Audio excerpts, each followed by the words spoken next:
Hey, what's up, Blazer fans? Welcome to We Have a Take the What podcast. I am Tara Bowen Biggs, and I am joined, as always, by my friend Rose Harding. Hi, Rose. Hi, Tara. How are you doing today? I'm doing real good, and I'm doing extra good because we have a guest joining us today, and I'm really excited to hear what we think about what we can learn from her.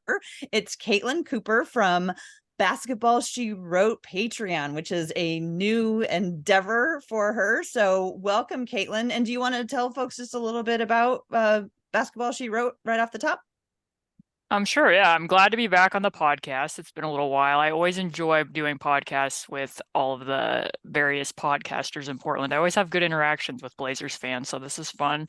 Yeah, so Indie Cornrows came to an end. That's where I wrote at Vox Media for around 10 years. That came to an end in February, so I switched over to doing my own venture, which is called you can find it at patreon.com/basketballshewrote. And the way that I like to term it is I write about basketball through the lens of the Pacers. So I think that people who just enjoy basketball in general can come over there and still find something that they're going to like and enjoy. And hopefully, like, I don't want to act like, I'm going to teach you something, but hopefully if you come and read it, maybe you'll notice something you didn't notice before about the Pacers. So that's kind of what it is.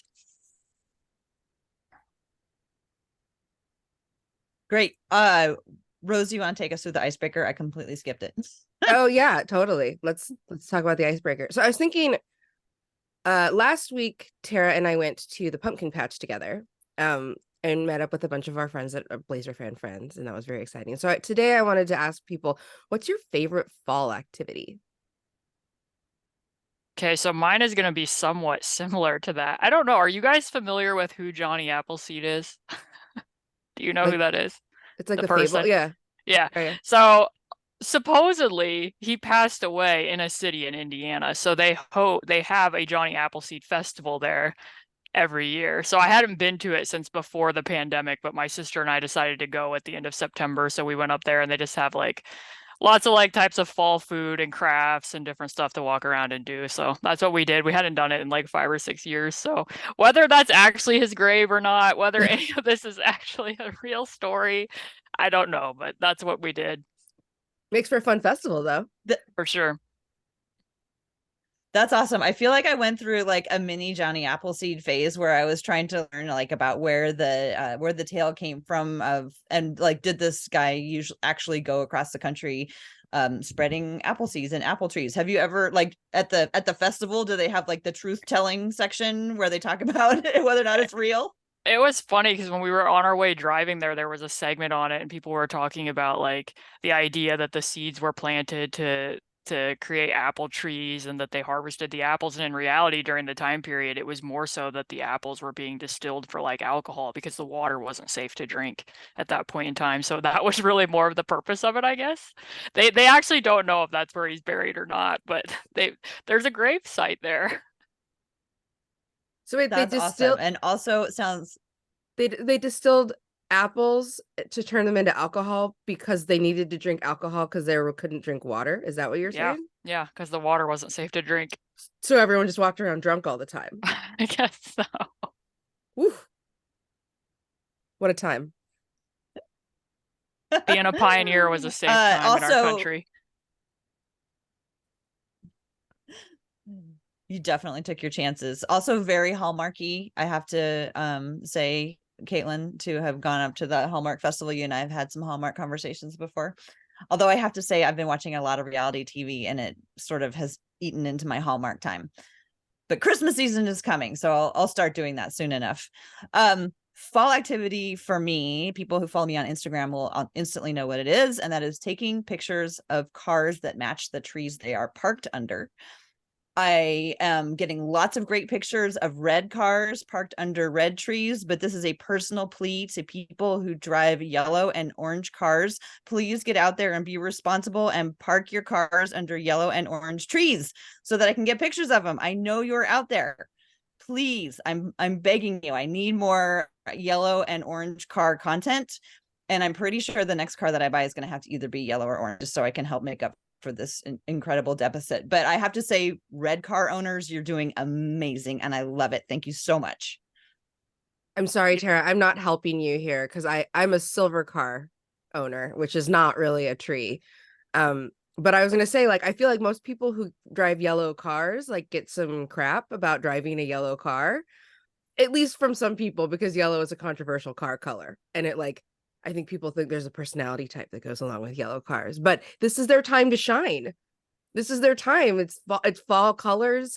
There's a ton of yellow trees. It's their time to contribute to our community with their yellow car driving. Definitely. Well, how about you, Rose? My favorite fall, well, okay, I have two favorite fall activities. One, it's transitioning back to hot coffee because I drink like iced coffee in the summer and like iced tea. And so transitioning back to hot drinks is like this way that I like prepare myself for the winter. And I don't know, like it just feels like I'm like making my way to like the cool season, which is just very welcome for me because I like wearing sweaters.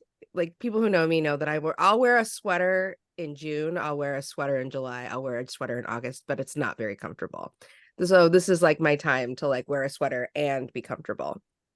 So sweater weather is like my big thing, and hot drinks, like just I like to like get cozy. It's like fall is my preparation to cozy.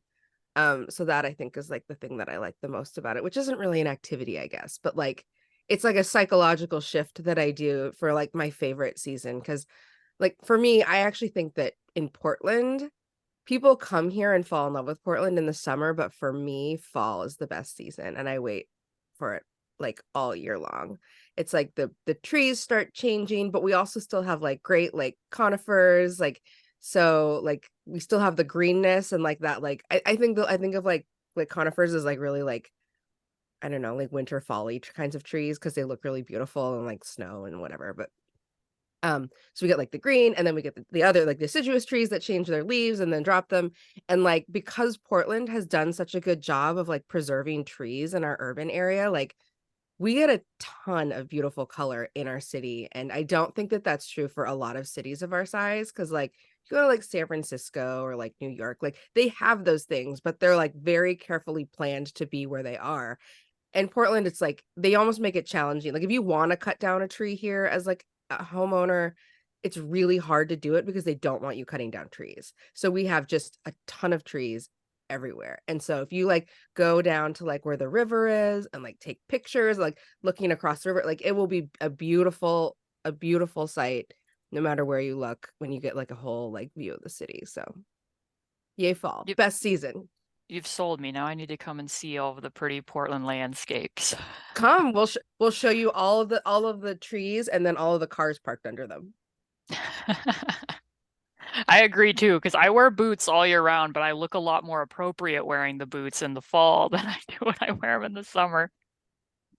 Totally get that. I'm so glad to hear that you have so many positive interactions with Portland fans, because I think a lot of Portland fans are secretly hoping that someday you'll decide that you also want to write about the Blazers, because you're just your articles. I do always learn stuff from them, even if it's not about the Portland Trailblazers, because of just like your eye and watching for people. And part of the reason that we brought you on here is because you watched for a number of years one of Portland's newest players. And another favorite fall tradition around here is getting to know who the new players on the Blazers are.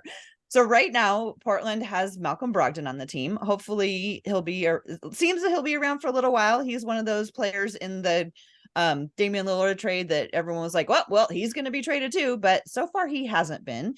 And maybe he will be later, but right now at 11:20 on Sunday, he's still on the team. So we thought we better talk about him first, get to know a little bit about him. So Caitlin, what can you tell us about Malcolm Brogdon from his time on the Pacers, and then maybe what you think he might be able to contribute to a young rebuilding team like the Blazers are right now? Yeah, I mean, I think by the time he left Indiana, I mean, obviously the Pacers were going through a transition mode and ready to veer toward a rebuild, so it makes sense. It made sense for them to kind of move on. But I think he was kind of overextended in the role that he had with the Pacers as being their full-time point guard. I kind of positionally refer to him as a 1.75. I think he's more of a 2 than he is a 1. He's not necessarily like when you went from watching Malcolm run offense to watching Tyrese run offense, I compared it to like when you first get glasses and you have like the definition of like, oh, that's what that's supposed to look like.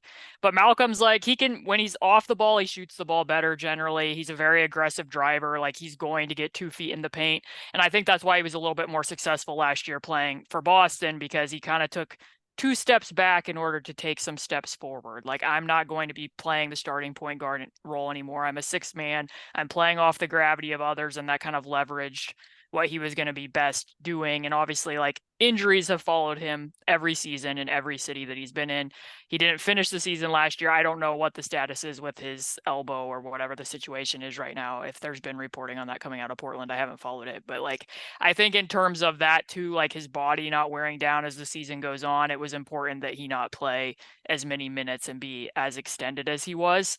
So given that the Blazers already have, Scoot Henderson is kind of the future in waiting. They have Shaedon Sharpe. They have Anfernee Simons. Like in that regard, that should help him, I would think, to preserve his body a little bit more than what was the case going on in Indiana when he kind of had to shoulder that independently.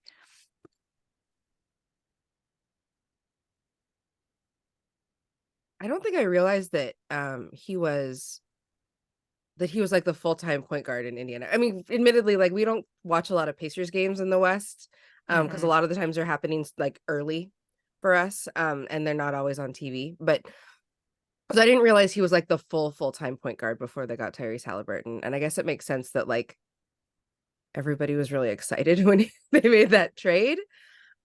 Because like Portland knows, we know what it's like to have one guy who shoulders the entire burden of that position, and it's very hard, and I think it's like very like physically and mentally taxing. And it's also hard because it's like then they have to play a ton of minutes. Like when like Dame's usage in Portland for a long time was like, I don't know, like 39 minutes or something like that a game. Like you've always played so much, and when you don't have another point guard that can like really help share the load, you just have to play a ton of minutes.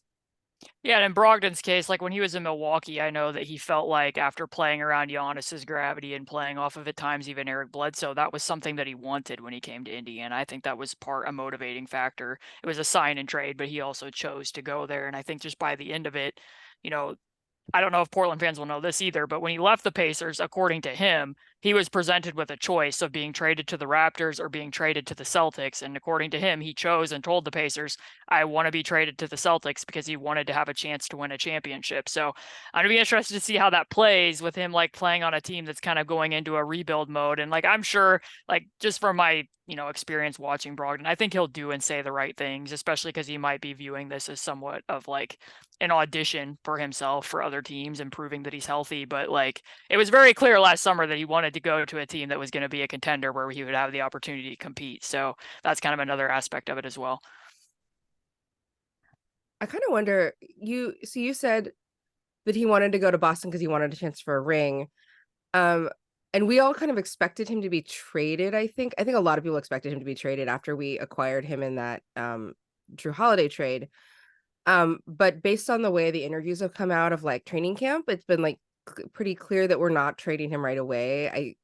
He made some comments directly related to that where he was like, I know that everybody, thinks I'm going to be traded or whatever, but he's like, he like you said, he said all the right things where he's like, this, I want to be here. They want me here. This is a role I think I can do really well at this point in my career, which is, where he can still play, but also he has a lot of other things that he can give to like help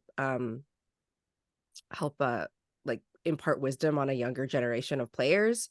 But it makes me wonder if, based on what our new GM, I guess he's not new, Joe Cronin has been our GM for like three years now, or 2.5 years now. But it makes me wonder if they like made a mutual decision together to like highlight what's great about him still, and then trade him at the deadline so they can trade him to a contender. Because a lot of the times, I think you have a better chance to end up on a contender if you're traded around the trade deadline than like traded at the beginning of the season, because all of a sudden, like buyers who didn't know that they were buyers like pop up right around the trade deadline, and players are players that like didn't necessarily have like a ton of value in the off season suddenly have a lot of value at like the trade deadline, because people are looking to fill the holes that their current team has, and now they've seen them play for, you know, several dozen games, and they have a better idea of what the needs are going to be. Like, I kind of wonder if that's like the goal of keeping him here. It does help him potentially get to a contender, and we also do need a vet. Like, Tara, you were talking over a long time about how you were worried that there aren't like winners on this team. Like, not a lot of guys who have been winning, and not a lot of guys who have been playing very long in this league. So anyway, that was just what I was thinking when I realized that they were like very explicitly talking about how he is staying, at least for now. And that might in part be too, like from both sides' perspectives, that, you know, there was reporting out of Boston that there were some sore spots there, that he was, you know, effectively kind of traded to the Clippers, and then they pulled out of that deal, and then ended up Marcus Smart ends up going to Memphis instead. And like, and because he's been dealing with that injury, and there was, you know, still reporting about whether he was going to be healthy coming into the season, it might just be like, hey, you need to actually go out there and prove that you're healthy and can play, because that was why, according to the Clippers side, why they pulled out of it is they didn't feel confident in his physical, I guess. So it might just need to be that both sides need time with each other in order to find another landing spot. I'm curious what you think, like, you know, given that we're all thinking that it's likely there will be a trade down the way, and the Blazers are like a brand new competing team, what ideas do you have about how the coaching team might use him? You know, like how much he might play. I don't believe he's going to start. And it seems to me he has like a really different playing style than Scoot does. So what are some of the ways that you think that he might be able to help the team in this short term? I don't know. Just, do you have any thoughts on how that might look? You know, it's somewhat curious because Scoot and Tyrese are obviously very different players, but they both are wired to play fast. And you could tell that very soon after Tyrese got traded to the Pacers, that like the minute the shot goes in, even off a make, like he's clapping for inbound passes. He wants to get to the other end. And like I saw quotes from Scoot coming out of media day talking about like, I don't know how many plays we're going to have to call, because like we want to run. Like they want to get out and play at a different play style than what's been the case under Dame, where it was much more of a half court offense. And like, so when Malcolm came back late in that season after Tyrese had been traded for, there was kind of a push and pull there, because Malcolm is a much more methodical player. He doesn't really push the ball. He doesn't really push the pace. And like early in that season, Rick Carlisle was like kind of doing some pace control from the sidelines in terms of play calling. And that had kind of waned a little bit. But like, I am kind of curious to see how that's going to play out, because the rest of this roster is, you know, full for Portland is full of guys who are like bouncy and really want to get out and run. And like now they have all these lob threats, and like none of that really describes Malcolm all that well. But just like in terms of having him as off-ball gravity, like if Anfernee's going to be, you know, kind of the engine of the offense, like I would assume that it will be like a lot of Anfernee, DeAndre Ayton pick and roll. Like Malcolm can certainly play off that on the weak side and be cutting into the lane, be driving into the lane, and he draws gravity just with how much, you know, pressure he puts on the rim in terms of being a driver. So I would look at it like that. Like I just think Brogdon's ideal role mainly is in a spot up situation rather than kind of micromanaging the offense. But depending upon who they see as the lead ball handler early on, that could play a part. But like just in the sense that like I just see some parallels there between, you know, wanting to turn the keys over to Tyrese and how some of the offense ended up tilting more towards Brogdon's play style late in the year. And it became very evident to me that like, hey, you know, they're probably going to need to split this up and fully make this like Tyrese's team. Like I didn't anticipate that he would be on the roster the next year. Yeah, when I look at how Malcolm Brogdon plays, I don't see his play style, as far as I can tell, really fitting in with what it seems like this new team is trying to be. It seems like he seems to have a fairly, you know, not redundant, but you know, his shooting, you know, is obviously a thing, and like we have Anfernee for shooting. I guess we've heard this thing called defense. Is there, we've heard that this team is going to start playing it. Is there anything that he brings defensively, even if it's like in my like little Pollyanna brain? I think that maybe some of these guys who've been on the court for a number of years can at least like tell Scoot what it's like, what it feels like to try to play against Patrick Beverley. I mean, do you think that Malcolm could bring anything useful to young players who are trying to get their feet under them and maybe learn how to play defense in the league? I mean, I think it's usually pretty helpful, like if there's multiplayers in a trade from the same team, like the sense that Brogdon's coming over with Robert Williams and they have existing experience playing together, especially on the defensive end of the floor, I think will help. I think that the general book on Malcolm is that you don't want him defending at the point of attack. He's not very good with screen navigation. He comes out flat-footed and he gets beat by quicker guards, and that's probably okay because you guys already have a smaller backcourt. Like Anfernee and Scoot is already like two guys who are under 6'4", so Brogdon's ideal role is to be playing up against wings and kind of be using his strength. Like there's even some certain games with the Pacers where they might deliberately put him on Karl-Anthony Towns because like Towns is a guy who kind of struggles against guards in the post strangely more so than big. So you can use somebody like Brogdon who has a very strong core to do that type of a role.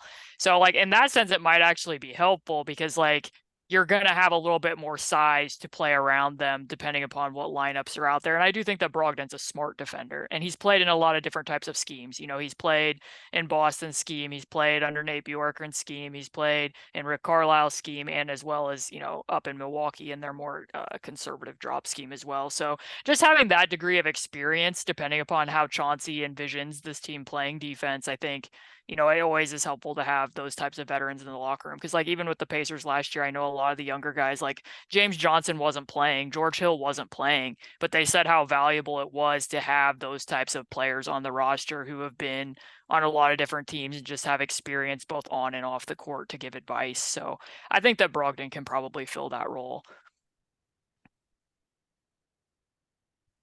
I'll say he definitely seems like a really polished communicator, like when I've seen him interviewed just in training camp. I remember looking up when he first came here, and I saw that they, in his Wikipedia article, for whatever that's worth, he's nicknamed the president because has a very professional demeanor, and I think he has a master's degree from UVA in public policy. So like, and he comes with like a family of lawyers. Like everyone in his family is a lawyer except for his mom is like a chair of like an academic institution. Yeah, Howard, I think.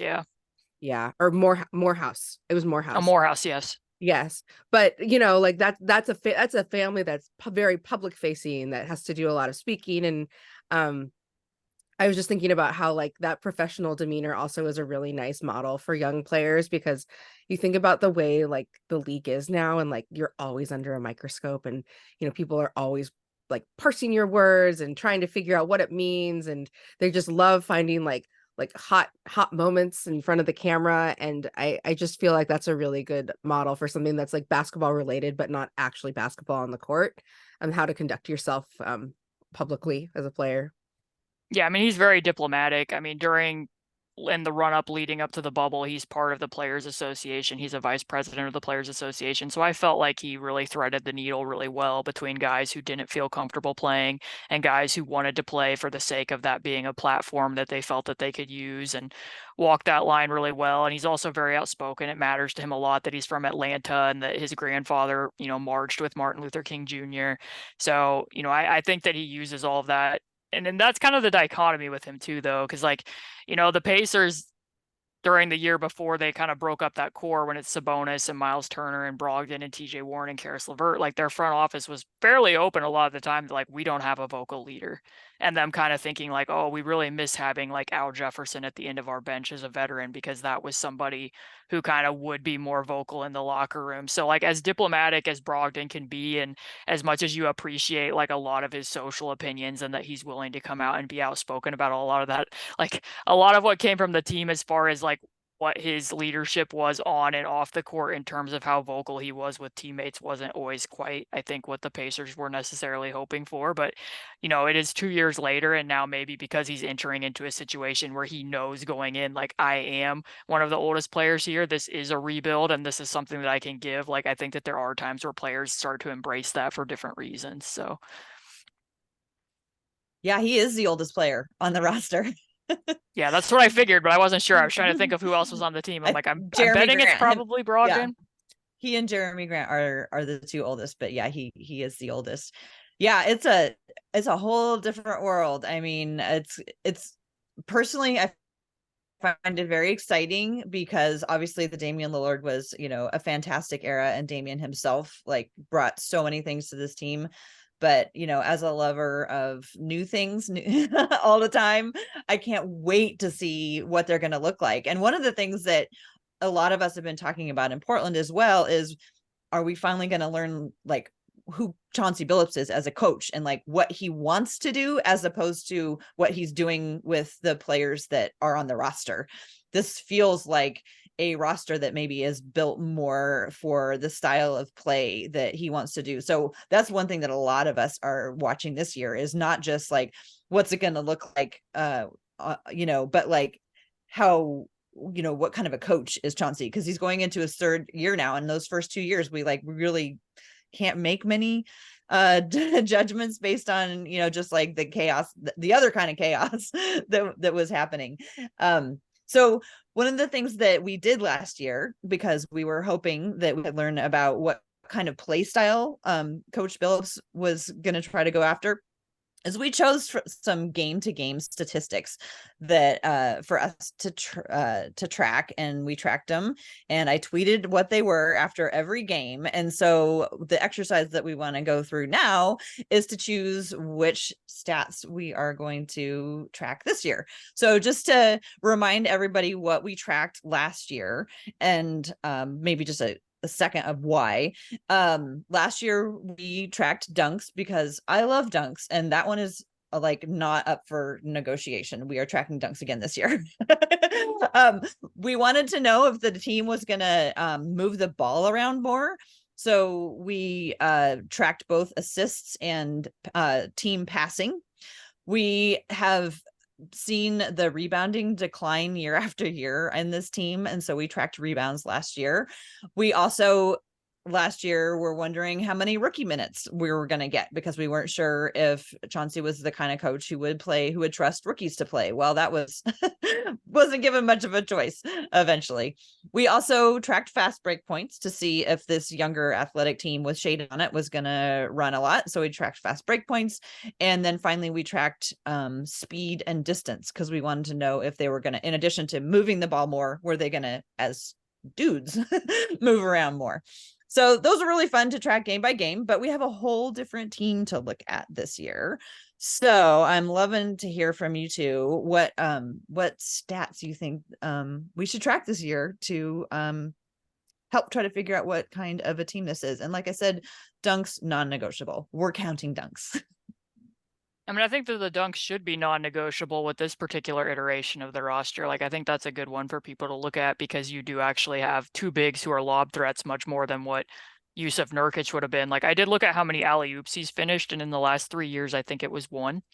So between Robert Williams and between Ayton, like that, and it's good too for when you have young ball handlers, because like having a lob threat provides like a safety net that if you drive into the paint and don't necessarily have a plan, that creates an easy outlet for you of something that can cover up, like while you're still developing in terms of playmaking. So I think that one would be fun to cover, and just because I think it is a team that's going to get up and down the floor. So, I think that the dunks and the fast break points are still very applicable to this particular roster. We actually, for the first time, heard that they were practicing lobs, like in practice. Like one of the Brickles and Dan, the sideline reporter, asked at a practice, she said, Coach, I hear you're practicing lobs. My heart swelled like 5 times. I was so excited when I heard that, because with I've long asserted this, with Damian Lillard, why would you want him throwing lobs when he could just throw it in? Like he's a 3-point shooter, that's what he does. Like, he sees the basket and the ball goes in. He's such a good shooter. So I'm excited to see about the lobs. And then I'm wondering I don't know if you have any thoughts on this. I'm just springing this on you right now.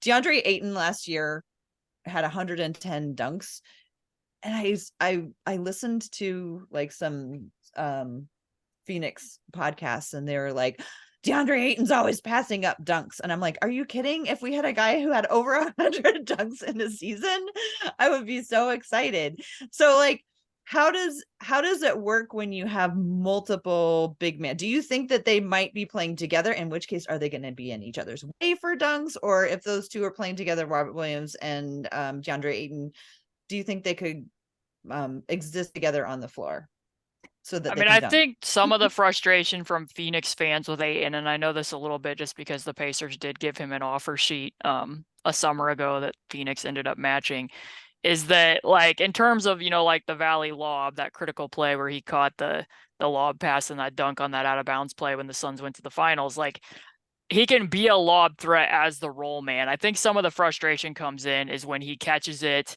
and he needs to make a post move or a two dribble move, and he'll settle for a hook shot in areas where, he could take one power dribble and go for a dunk. Like he doesn't play with as much force as what you always want him to play with. I think that's a pretty valid criticism of his game, but yes, like in terms of the raw numbers by compared to Nurkic, like I do think it will be a pretty big difference going from him to Ayton in terms of how you can use him.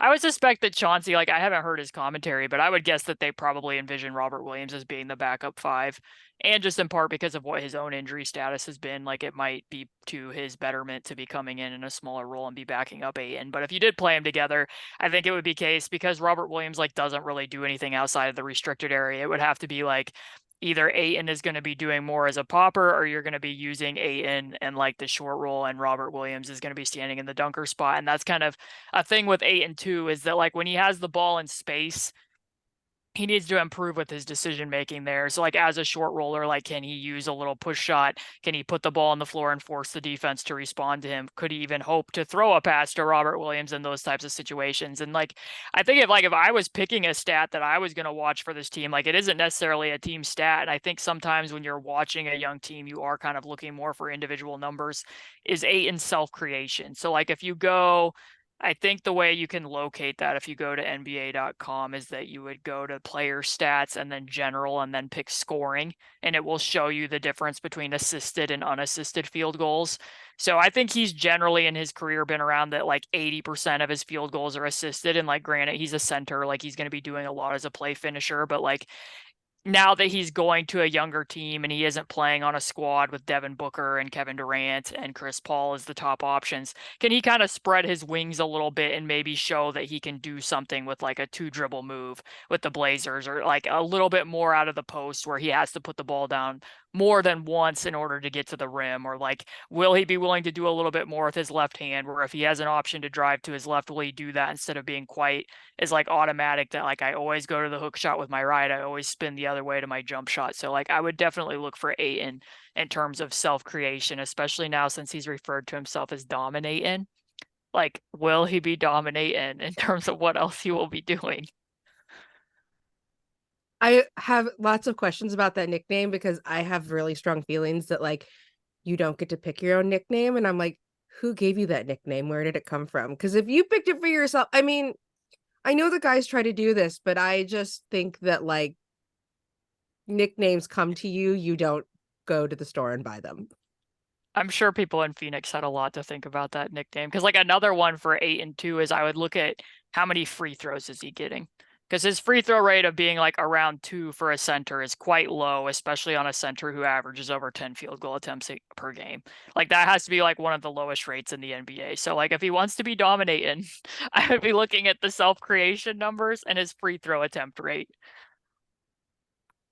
I actually think free throw attempt would be something that would be really good to track for the whole might be good to track for the whole team and see if how that changes over the year, because those young guys are going to be like trying to figure out how to get to the line. I'm kind of interested in maybe just like number of free throws per game. Is there another way to track free throws besides number of free throws per game? That's really straightforward and easy to do, but I'm curious about whether or not they start to learn skills.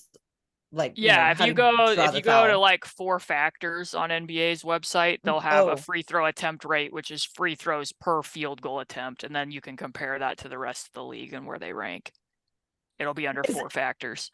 Okay, I love that. Do you think it's too early in these guys' careers, considering I think there's like 4 rookies and there's like a couple guys who are just barely starting? Is it too early to start worrying about that rate right now, or would it be worth it to go ahead and follow and see if what comes of it?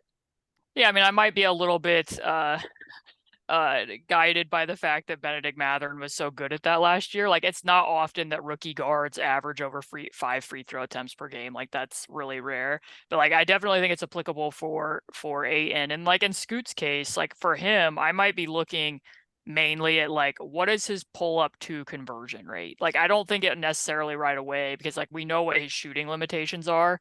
So like it isn't even so much for the three for me, because he is so quick and he's so buttery in that area. Is like, can he put the ball on the floor and hit a pull up too? And will that force the defense to even take like a step closer to him? Because if they come a step closer, he's getting to the rim. Like, that's just what type of player he is. So I think for him, that's what number that I would be keeping like a month over month eye on, is what his pull up to conversion rate is if you look at the shot tracking data. Especially because, like, I don't know how Chauncey envisions it, but like if it were me, I would be letting Anfernee do a lot of the lead ball handling early on rather than Shaedon or rather than Scoot. I'd be putting Scoot on the weak side and kind of letting him figure out things there before I would be giving him a lot of lead ball handler responsibilities, especially since I think that it's pretty likely that he'll see a lot of unders early on. So that's why I think the pull up to conversion rate could be valuable to look at for him. I love it. I'm writing all this down. Tara, I have something that I was thinking about that I think we should track this year. So given we have a ton of young guys, like, we have a bunch of rookies, and like, Shaedon's only been in the league a year, like, and we hear that they're going to start trying to play more defense. I think we need to track fouls. Because like I feel like that's one of the big things that like young guys always come into the league like trying to figure out what's a foul here, because it's very different than if you played in college, or like some of these guys quite frankly like didn't play in college. Like, so what's a foul in the G League should hopefully look like what a foul is in the NBA, but we know that the game is going to be very different. A lot of the games are going to be very different. And like, Shaedon didn't really play in college, and Ant didn't really play in college. I mean, Ant's, I guess he's been here long enough. He probably knows, but like a lot of these guys, like, I think are going to have some growing pains about like, what's a foul here in the NBA and how are people going to scam them off you? Because that's also something you have to learn to protect against. And I'm curious if they get better at it over the course of the year with more playing time to figure out like in those game situations, how to like, one, protect yourself from getting fouls scammed off you, and how to actually play tough defense without fouling. Because that, I think that is hard. No, I think that's probably always a good thing to look at with rookies. I think that's something that about almost everybody has to adjust to, is figuring out, you know, how forceful can you be? What's actually going to lead to you getting a foul called? So that one's probably valid for any young team in the NBA. Okay, we're getting all kinds of good stuff here. One thing that has come out of the training camp is pace. I feel like they've said pace almost as many times as they've said vibes in all of these interviews. And since we can't measure vibes, I think we better measure pace. So do you think that is something, what should we know about pace, especially with regards to a young team? Yeah, I mean, I think a lot of young teams would prefer to get out and run, in part because they have the conditioning and the energy to do it, but also because that means you're contained less in the half court. You're having to make, not as many hard decisions and reads with backside defenders, and the defense actually set. And like, it's just going to be a major culture change going from the way that Dame kind of prefers to play to versus how Scoot prefers to play. I mean, I've been watching a Pacer team the last few years that's, last year in particular ranks, top 5 in transition frequency. They're pushing off makes and pushing off misses, very high in pace. So pace is probably the easiest way to measure that on NBA.com, is if you like, the easiest way to compare it to the rest of the league is to look at that number. So that's the one that I would track and keep an eye on. And like what you said, like as far as Chauncey, like, was Chauncey coaching the team to the style and how Dame wanted to play and adjusting that to how Dame needed to play? I mean, I know that he had some resistance to running just like spread pick and roll early on, and eventually ended up tilting that back to like the way that Dame operates in the half court. But like, is Chauncey going to be open to a very up-tempo team, and can he coach a very up-tempo team? I think that will be somewhat reflective of coaching too, because he has the personnel to do it. He definitely has all of the personnel he needs to play fast. Will they play fast is always a question, because like, it feels like every team in the NBA goes to media day and it's like, hey, we want to play fast this year, but not every team always accomplishes that. So I think that Chauncey has said even before this season that he prefers to play faster. Now it's hard to like sometimes match this man with his words or his actions with his words, because we haven't really seen him as a head coach for very long, and he's been in a lot of situations where like they're not actually playing the style of ball that they want to play. And you know, before he was hired here, he had like 1 year as an assistant and no years as a head coach, and so it's hard to know exactly what his preferred style is, because he hasn't really had a chance to try to implement it. So it's also a little bit of a measure, I think, of our not just our players, but like our coach, and like what style he is most comfortable trying to get the team to successful in. Because you know, some coaches definitely like they prefer maybe to play a certain way, but then they see the schemes, that the other schemes they want to run, or like how people are maybe successful early on in the season, and then they adjust the style that they're going to play with that particular group. And I think we saw that a little bit last year when the Blazers started hot. And then, you know, it was like a bunch of things happened, but you know, I think that the style changed a lot, based on like what happened at the beginning of the season, and then we saw it change again like mid-season when like they cooled off. But we haven't really had a full season to look at him and what kind of game he wants to actually bring, because he's always been kind of playing to a situation, responding to his team that's hot, responding to like, you know, knowing that they're not going to make the playoffs, knowing that they have to like make some gambles. Like when they were like kind of on the edge of like the play-in, they were like, I don't know, like they did some weird stuff in that time when they were trying to win and just losing close. And you know, I'm very interested in what happens finally this season, because I think that this is where like the rubber hits the road, and like your coach has all the personnel that he could possibly want. Hopefully he's been involved in the transactions so that he's getting like the types of guys that he thinks fit what he wants to do. And I don't know, like there's really no more excuses that you can possibly throw out there at this point.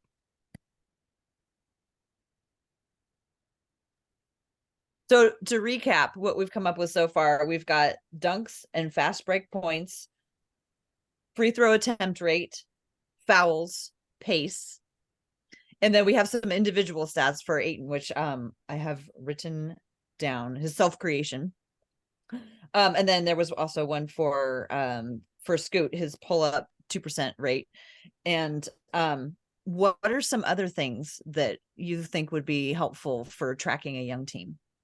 I mean, I think you're just looking for areas where individuals could still show growth. So like another one I would bring up, like if Robert Williams is still going to be on the roster and be potentially playing as a backup 5, like sometimes at Boston, he showed some playmaking chops, and some of that can be limiting because he doesn't have much offense of his own outside of the restricted area. So if a team like top blocks it, you're not going to get those open as much. But like, I do think that he can do more as somewhat of a hub than what he was always able to do with Boston. And then also like, does he have like a float shot that he can hit so that when he is rolling, like if teams play back and they don't tag up on him, does he have a counter for that? And that looked like some of the workout videos that I had seen on Boston, that he was kind of really looking to see if he could kind of get like a shot in the short roll area. So if you look in like the floater range area, if you go to the shooting stats and shooting splits, like outside of the restricted area, so like the non-restricted area of the paint, like does he start taking more shots from there or literally anywhere else outside of the restricted area that would show that he's added something else offensively?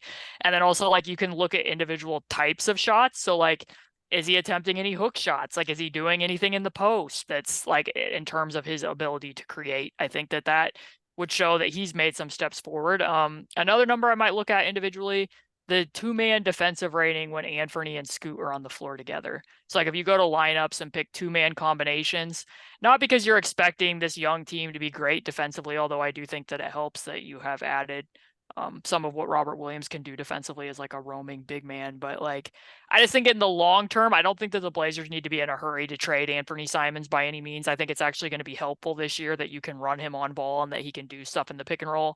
But because they are 2 smaller guards, like where is the long-term viability of that? Like, does it look like you can play other lineups around them to kind of insulate them?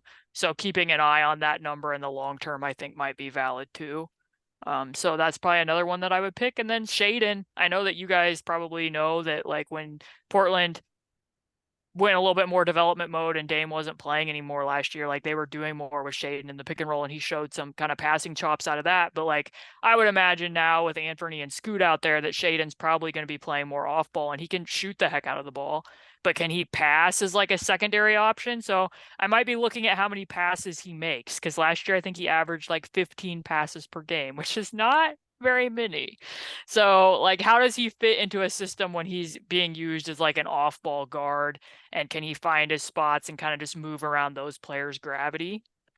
I think is another one. And then also like with Jermi, like I think Jeremy's probably is who he is at this point. Like I wouldn't anticipate that he's suddenly going to become like a passer or some awesome rebounder or something. But you know, when you lose Dame, those shots have to go somewhere. Like they're going to get redistributed probably across a couple different players, but I would guess that Jeremy's going to take most of them on. So last year with Portland, Jeremy's like true shooting percentage was one of the highest in his career because he got to play off of Dame's gravity. If Dame isn't there anymore and those shots get redistributed to Jermi, like what happens to his true shooting percentage when his usage rate goes up? Like, is he still as efficient as a player when more of that is back on his shoulders, similar to what his role was in Detroit? And again, like I don't always like to think about players in terms of the sense of trades, but if it does get to the point where they think that they might want to flip Jermi down the road, like him being able to maintain his efficiency on higher volume, I think would be attractive to teams. Here, I had a thought. Do we want to so I was thinking about this a little bit because Dame was a really good rim finisher. But it can be very hard to be a good rim finisher. Like he worked a lot of his career to become that efficient at the rim. Do we want to look at rim efficiency? Because we have like two big men who can play the paint in a way that, like, I mean, Nurkic played in the paint, but like I just keep thinking about him like, oh, if Phoenix was frustrated with Ayton passing up dunks, wait till you meet our man Nurk. Exactly. Yeah. I know. Live I to keep pass thinking him a that. dunk. I'm so worried. I'm so worried that they're gonna turn on him immediately. Oh, bless you, Narc. We love you so much. But I'm curious if maybe like we can maintain any kind of rim efficiency without Dame to do it. Like what can these other guys do? What could, and we're gonna have like a good, like I think we have like a good combination of guys that are like, we have like guys who drive, we have big guys who can finish in the paint. Like, can we have good rim efficiency on a young team where there's no Dame? Because Dame, I think, like he accounted for a lot of our rim efficiency as a team. Like like if you looked at just the individual stat of Dame, that'll tell you most of what happened around the rim, because Nurk was not really that guy, and Drew was not really that guy either. Like we just didn't have those bigs who could do that, who contributed that way. And that's a good one to look at too. Like I'm glad that you brought that up, because Dame's, like, even when he isn't the person finishing, his own gravity is going to pull people away from the rim and help that for other people. So when he isn't out there, like Anfernee has gravity too. Like people are going to blitz him in the pick and roll to a degree as well, not to the same degree as Dame, but like when that isn't there anymore, what happens to the rim frequency for the rest of the team? Because, like, I mean, I do think it's kind of funny because, like, I just think that Ayton overall is a better offensive player than Nurkic. So, like, I understand why Phoenix was ready to sever that relationship and move on, and also, like, the contractual implications of it. But I do wonder, as you pointed out, what the reaction will be when Nurkic has, like, 22 dunks and isn't exactly somebody who's known for his aggressive rim finishing and efficient rim finishing once he's playing over there. So, like, that, I do think that would be a good one to measure as well for a number of reasons. Is there a team rim efficiency, or is that an individual one? No, like, I guess. yeah, team. I think you could look at it either way. But yeah, if you go into the shooting stats for the teams, like there should be a conversion rate in the restricted area. And if you go to PvP stats, they definitely do. It'll just be under rim frequency and rim field goal percentage as well. Nice. Well, thinking about young teams, I had one last one that I think all of this is what's going to be clear, especially if we do it game by game, is that this is not going to be linear, because they might, like, one thing might not be on the scouting report and they can exploit that for a little while, and then as soon as it gets on the report, it's that, that's going to go away, and then it's going to change as they try something else. So I'm thinking turnovers is something that we could learn from tracking, and I'm not expecting that it's like suddenly it's going to be really high and then it's going to be really low, but just sort of like seeing where they are in their progression might be something that we could track. Yeah, and young teams, I think that you tend to bake in a little bit higher of a turnover rate for young teams, and especially teams that have creators like what Scoot can do as a passer and finding passing angles. Like sometimes, having a little bit of a higher turnover rate can be okay if you're being an adventurous passer, because I think generally you like people who try stuff a little bit more than people who maybe keep that turnover really low, but are like, I call this the Darren Collison corollary. Like when he played for the Pacers, he had like the highest assist to turnover rate in the NBA, but like he wasn't going to make any dangerous passes pretty much ever. So like he wasn't really shifting the defense. So yeah, like you wanted to keep it low because that does help your defense, but at the same time, like if Scoot or Shaedon were to have a little bit higher turnover rates, but they're actually trying things as passers, you accept it. You accept the trade-off. Okay, so my nights after the games just got longer because we added some additional stats to what I tracked last year, but that's okay. We're gonna have all the time in the world that these young fellas need to show us what they've got. I'm wondering if you could leave us kind of with a final, what's something that we can look for that, like, if it's happening, we can be like, oh, well, this is a good thing. Like, what are some of the some positive signs for young teams that we may look at in 3 months or at the end of the season, and we might be like, oh, that seems like they really put that together. Give us some ideas on what hope we what we can hope for. Yeah, but I think it was an adjustment period for me the last 2 years, going from covering a team that wasn't necessarily going for it, because the Pacers have always kind of been billed as like, I don't necessarily agree with it, but like the model of mediocrity, and that they're always trying to be a tough out. So you're kind of always accepting that they were going to try to get to the playoffs and be a tough out in the playoffs. And like, how do you adjust those expectations? And to a certain degree, it was almost like freeing. Like, I think that there can almost be like a fun element to this for Blazers fans, moving on from how draining the last few months, I'm sure, were, of following trade rumors nonstop every other day, and like just getting to enjoy what those guys are doing and learning and hopefully making individual steps. And I think that that's what I would just really try to bring home. Like, I don't think that this is a terrible basketball team by any means. I mean, they got players back in exchange for Dame. They didn't just, sell him off for picks and take everything down to the studs. So I think that you're just looking for individual steps of growth from the young players on the roster. And a lot of the markers that I already brought up is kind of what I would be looking at. Like, I know different team, but like Rick Carlisle was asked, like, how would you define success for the Pacers last year? And he was basically like, for the people who evaluate our team and analyze our team, that month over month, you can see that we were better than we were last month, or that guys are trying to improve at a specific skill or whatever that is. So like, that's what I would tell Blazers fans to just keep a focus on, that it's the reverse of what you would normally say when you're told to look for forests instead of trees. Look for the trees instead of the forest, and all the fall colors and all of their glory.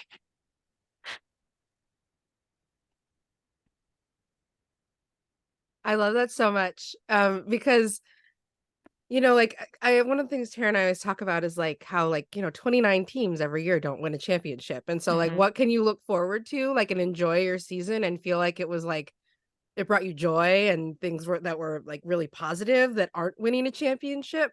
And so sometimes you're right, you just got to stop and look at that tree and be like, that's a great tree.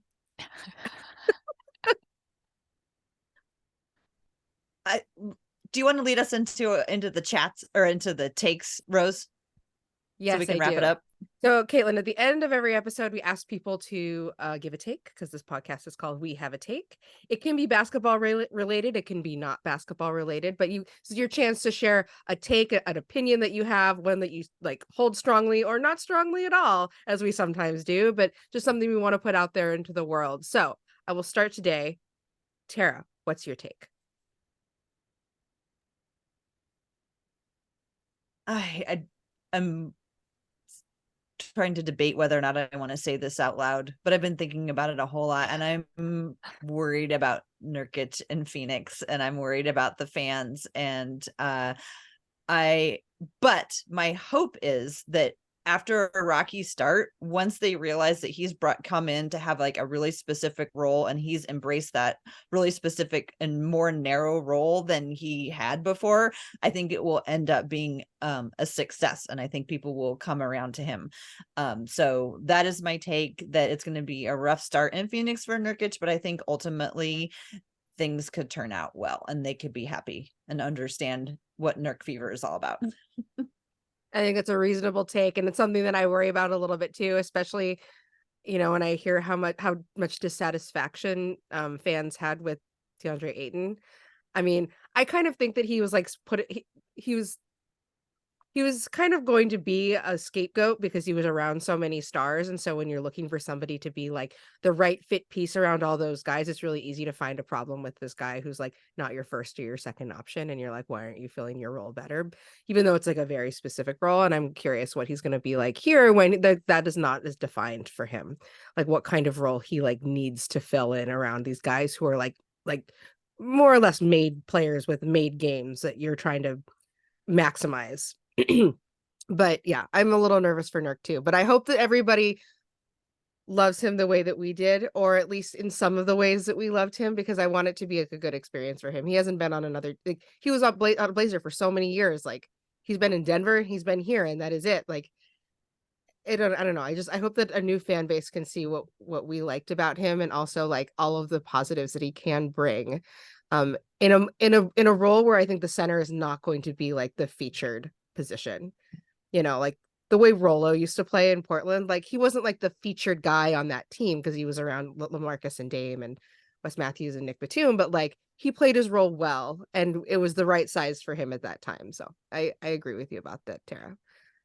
And I think that bodes well in his favor, because my guess is he's going to be more accepting of that than what Ayton was, as somebody who was drafted #1 overall and kind of felt like, why am I not getting more? And that's coming and going across fans, seeing that he isn't always the most consistent. They don't really feel like they can trust him. So for Ayton's case, getting a fresh start in Portland where there's less expectations and maybe more opportunity for him to experiment and grow out his game, versus Nurkic potentially, I think pretty strongly going to the best team that he's been on, and probably being willing to accept taking a lesser role to play around those guys for the sake of that. They're just in different spots in their career. So hopefully it comes around. Yeah. We'll cross our fingers for Nurk because we love him. Caitlin, what's your take? Okay, so my take's probably not going to be popular. I don't have a lot of thoughts about jerseys.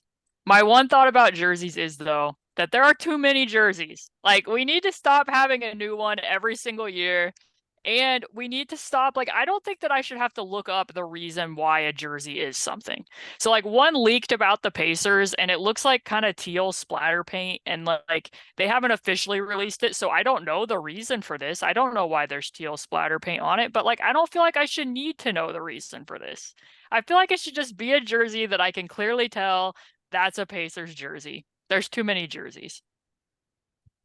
I love this take. I also think so I love your point about how you shouldn't have to look up why it's a jersey. I also think it shouldn't matter why it's the jersey because it should still look good. Exactly. Even if there's a reason why it looks the way it does, if it doesn't look good without knowing the reason, then like I don't care about that jersey at all. And this is what's happening. Like they're not looking good anymore because they're having to grasp at straws to continue creating so many new designs. Yeah, I'm not sure they thought that one through, like when you're in year 5 of like 30 teams having to have this many jerseys. Some of the ones that I've seen leaked this year, it just kind of looks like, well, let's just change the font and move it down to the left.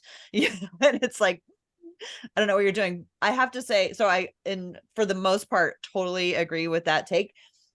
The exception is last year Portland got these carpet jerseys, and the Portland carpet in the airport has always been a thing, not always, but for years has been a thing in Portland.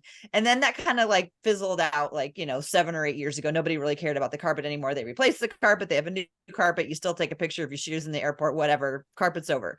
And so when they released the carpet jerseys last year, I had a lot of skepticism. There was a lot of skepticism, and we were like, oh my God, we're 7 years too late with this. Why are we doing this? It's not even the right colors, blah, blah, blah, blah.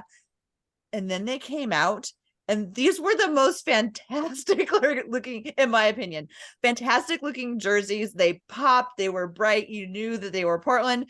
And then all the like accompanying merchandise was so cute, like the beanies and the t-shirts and everything that fit into that. So I think in that one particular case, they surprised me anyway by hitting it out of the park. But I just think that and like, with the Miami Vice ones, like those were brilliant when they first came out. Like, how fun is that? But like, But for this every year. reinforces the point, though. There's too many jerseys because now you don't Yeah. have that one again. It will be replaced automatically, even though it was good. And like this will probably play really well in a Blazers podcast. We don't need a jersey that says Heat culture. There does not need to be a Heat culture jersey. But I love how it looks though, because it's like, oh, I don't know. It was not my favorite. No, it's cringy. It's cringy. I thought they tried as hard on that jersey as they tried to get Damian Lillard. Oh, zing. I was gonna say I remember they redid the Miami Vice jersey another year, like in different colors, where I think they reversed the pink and the blue or something. But like you're right, Caitlin, it goes away and everybody would still love to buy that jersey, but it's no longer in the rotation and it's gonna be replaced. Like if you think about it, like when Nike first got this contract, they probably had like big lists for every team, but now they're down on like option 7 and 8 and 9, and they're like looking at like, ooh, like we used up all the good ones in the first couple of seasons and now we're stuck having to like iterate on like some of our like 7th and 8th and 9th options that were not so good and we probably would never have made, except for the fact that now we have to keep like dreaming up new jerseys. And like I don't know about you guys, but like I keep getting really thrown off by the fact that those jerseys are not team colors now. Like a lot of them are not in their team colors and I'm like, who's playing and why? Like I forget which team was playing this last year, but I remember seeing a game where there was like somebody was playing in the OKC colors, but it wasn't OKC, and OKC was playing in a different color. And I'm like, this is throwing my brain off because I'm like, I know what to look at in an OKC game, and it's orange and blue, and this other team is in orange and blue. And I like it was very hard for me to watch that game because I couldn't ever figure out like who I was watching and who I was looking at. And I'm like, this doesn't look like this team at all. Like I don't think that we should have team jerseys that are in other teams' colors. I think that is very sketchy. Oh, and we proliferate all of these new jerseys for every team, but they won't make a Christmas Day jersey anymore. The one time we want a special jersey and you won't make Christmas jerseys? I don't know. That just seems like bad business too, because people love to gift Christmas jerseys during the holidays. Exactly. I don't know, Nike. You got a lot of explaining to do with your sales tactics. Do you think they'll have special jerseys for the in-season tournament championship? Oh, that's a good question. I don't know. I can't wait for the in-season tournament. I'm sorry, I'm going to take another take. I can't wait for the in-season tournament to turn out to be super fun. And everybody who spent all this time complaining about it is going to be like, oh, actually, that wasn't so bad. Because I don't know why you would complain about it, but I've heard so many people say they don't like it. They don't get it. It's like, who cares? It's something to watch for in the beginning of the season. I think it'll be fun. So that's my second take. Rose, I'm sorry. I stepped on your take. No, you're fine. Actually, you know what's really funny is my take is about the in-season tournament. And here because I've been thinking about like, okay, what's different about this season? And I remember remember when they started doing the all-star draft? So first it was like they got rid of East and West, and then they started doing the all-star draft, and then they realized, oh, we should televise this, and everybody thought that was going to be a terrible idea. Well, it turned out it's actually brilliant, and everybody loves watching it. And you know what? Like, I think that people are going to feel the same way about the in-season tournament, but my particular take about the in-season tournament is this. That is exactly the type of things that Blazers fans can like dial it up to 11 to like perform well in an in-season tournament, because like we go crazy about like summer league championships. And I'm like, this is the right size for us right now with this team to get like absolutely bananas about something that's very silly but fun. Like I am so excited to go all out for like in-season tournament stuff, because it's like a championship that doesn't matter. And that's like we thrive in that space, and especially with a young team, that is absolutely something we can look forward to and be like, we outperform, like, you know, like we outperformed what people thought would happen in the in-season tournament for us. Like coming in second in the in-season tournament is absolutely something I can go nuts for. So that's my take. And everyone's going to say it's gimmicky until their team wins it. Once their team wins it, they're going to be prepared to have the parade route planned and their championship tees on, and probably some gimmicky rings too, because like then it's going to matter. Okay, as an owner of one of those gimmicky rings, I absolutely say yes. I don't have it on right now, but I do have my Blazers Summer League Championship ring that I wear around my neck. And just this morning I was thinking how I can't wait until I get my first annual in-season tournament championship shirt that they're going to, of course, have to name after Joe Cronin, the Cronin Cup. That's my opinion. Will you go to Vegas when the Blazers are playing in the championship? Oh, absolutely. Man, why does it have to be in Vegas though? Like, we already do summer league in Vegas. We should do it somewhere else. And like, when, I know that everyone's talking about, like, Vegas is a good, like, is like toward the top of the list for expansion teams. Like, when a team actually plays there, are we still going to play all this stuff in Vegas? We'll have to find a new location. Maybe they'll go back to Disney World. Called it like the Disney Those are Cup or good something. questions. The Mickey Mouse Indianapolis is the obvious answer. The All-Star game is here. They should be playing the in-season tournament here as well. Oh, that's an interesting Are idea. you excited for that? I actually am. Like, I grew when I was growing up, I really enjoyed watching the All-Star game, and then as an adult, I became jaded towards it and was like, this actually isn't that great. But like, I'm gonna go. Like, I'm gonna go see what's going on that weekend and see how the NBA puts the event on. I mean, I will say that like every room in downtown Indy is already booked. It's been booked for like months, like because they sell like 3-day weekend experiences for corporate and stuff. Like, the pricing is insane. So like, in order to go down there, if people want to come, you're gonna have to stay several miles outside the city. But I'm excited for it. Indy puts on events really well. There's green spaces. It's super walkable. There's skywalks. So I'm gonna check it out. That should have been my other take. Looking forward to the All-Star game in Indy. That's so awesome. We're still waiting for our All-Star game. We still haven't posted an All-Star game. I just had an idea, and I want to run this by you before I forget about it, because after this podcast I will like leave my brain forever. What if the in-season tournament was hosted by cities who want teams?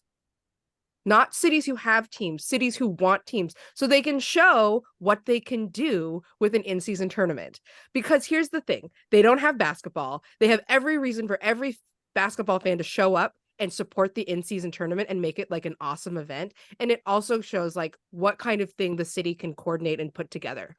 Because like Seattle, like imagine if they were like hosting like an in-season tournament in Seattle. Like imagine if they were hosting an in-season tournament, and I mean, obviously Vegas, they're already doing Vegas stuff, but like this gives them an opportunity to show off that yes, we have basketball culture here, and yes, we will do right by a franchise here. So give us one. Anyway, it was just so put it in Lexington, Kentucky, and see if Kentucky, if UK fans will show up for the NBA like they do for Kentucky basketball. Like, you're hosting this. You can finally watch Shaedon Sharpe I think play. that would be cool. That's funny. Oh, burn. We're good with the burns today. Well, I think we better wrap it up on a high note. And this has been really fun, Caitlin. Thank you so much for coming on and helping us talk through things, letting us get to know Malcolm Brogdon a little bit. We talked a little bit at the beginning about your Patreon basketball she wrote. Where else can people find you if they want to see your work? Right. So I'm still on Twitter/X.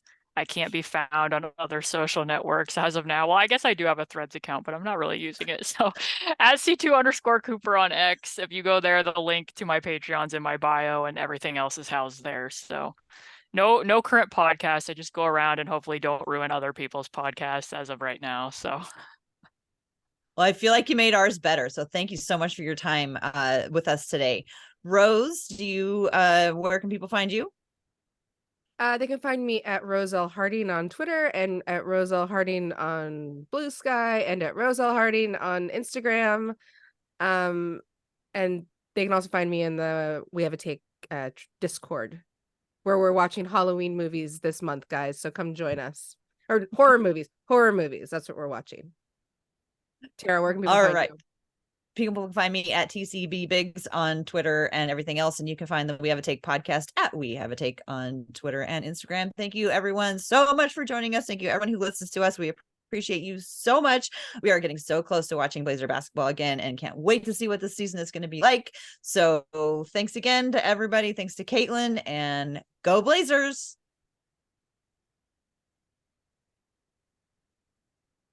Oh, I'm trying to like turn on.